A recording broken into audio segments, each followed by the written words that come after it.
Stan, you know what I'd like to know? I'd like to know what it takes. What does it finally take to know when to quit? What does it take, then, to quit? I need to know that. Do you think you can help me? Wow. I wonder if I can. Well, let's see if we can do that on What It Takes Radio.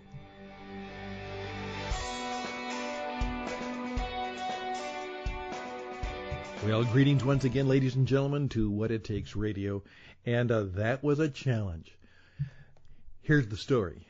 My friend had been working at a business that he'd worked at really hard and done quite well, and he's been doing it for some time now.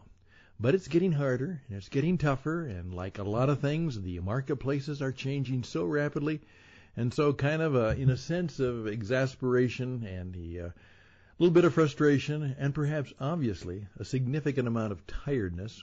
And as Vince Lombardi once said, you got to be careful because tiredness can make cowards of us all.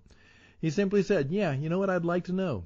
I've been working so hard at this, trying so hard, and guess what?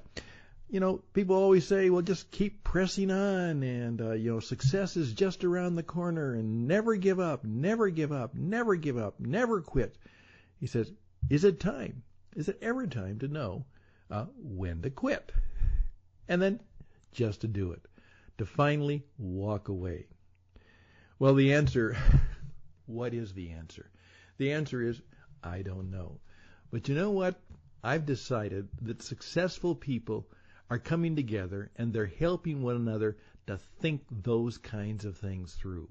And as most of us are in situations now where we're going to be dealing in high performance, high stress situations, and that can be pretty stressful and tough and sometimes threatening to our health and well-being, we perhaps need to know, to have some clarity. And this is what this program is about, 10 minutes of clarity, hopefully 10 minutes of clarity that can last a little bit longer.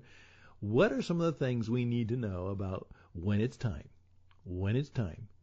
to quit? Well, now as I pause, I'm hoping you are catching the drift of all this, because I would like to hear from you. That's what I want to do. I don't know, and I'm going to offer just a few thoughts that have come to me since I had that conversation just a few days ago.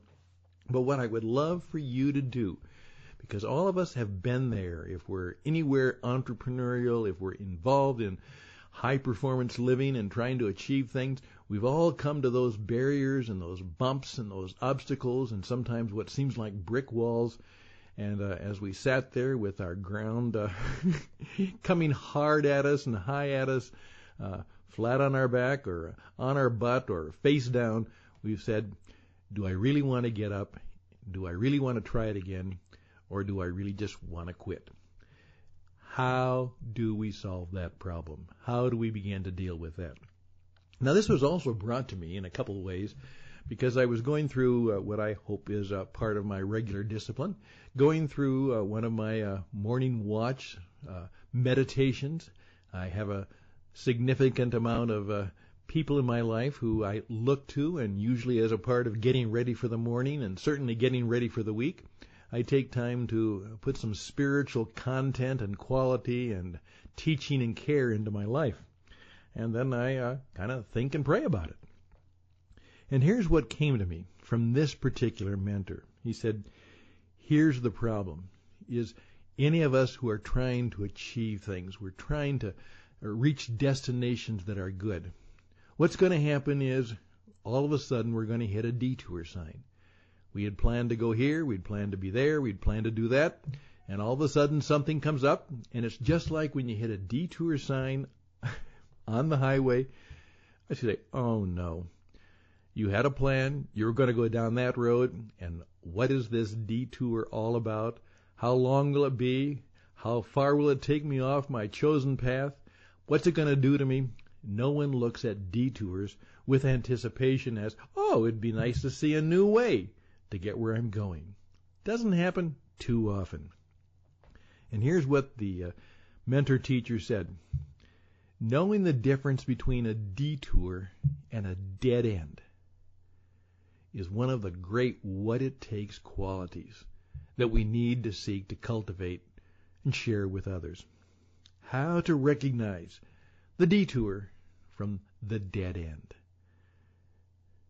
And that struck me. That hit me really hard because I said, because like you, I've had a few things that I thought were great destinations, and they were dead ends.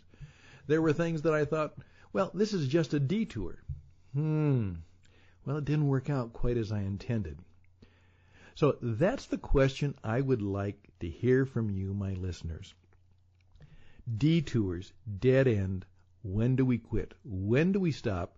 When do we say, it's time to do something else? Now, I've got a couple things that might be helpful to you and might be useful to you, but I, as I said, want to hear from you. First of all, in my experience as a business performance coach, I found that it's not the 7-year itch, though 7 to 9 years in a career tends to be where a little bit of malaise can set in. You just, you're good at it by that time. You know how to do it, and you can probably be at least successful in achieving it. And so the element of the performance edge begins to kind of soften on you, and you're not quite as sharp as you were. And you realize that because it begins to fall into other habits and parts of your life. I've also discovered around 13 to 14 years, that is oftentimes where profound career crises begin to hit. People just say, I'm tired of this. I remember one of my friends who played professional football, and of course that is a career short span anyhow. But I remember when he finally retired, he said, Stan, I loved the game, but I don't love it anymore. He said, I have been playing football since the 8th grade, and every fall I dreaded it because I knew I'd have to go to training camp, and then I'd have to work real hard and sweat, and I'd have to have 6 more months of soreness and bangs and bumps until I recovered for the next season. He said, if I never played another football game, it would make me plenty happy. Those things come into our lives. And sometimes we have no choice. Just finally the business collapses or the dead end is hit.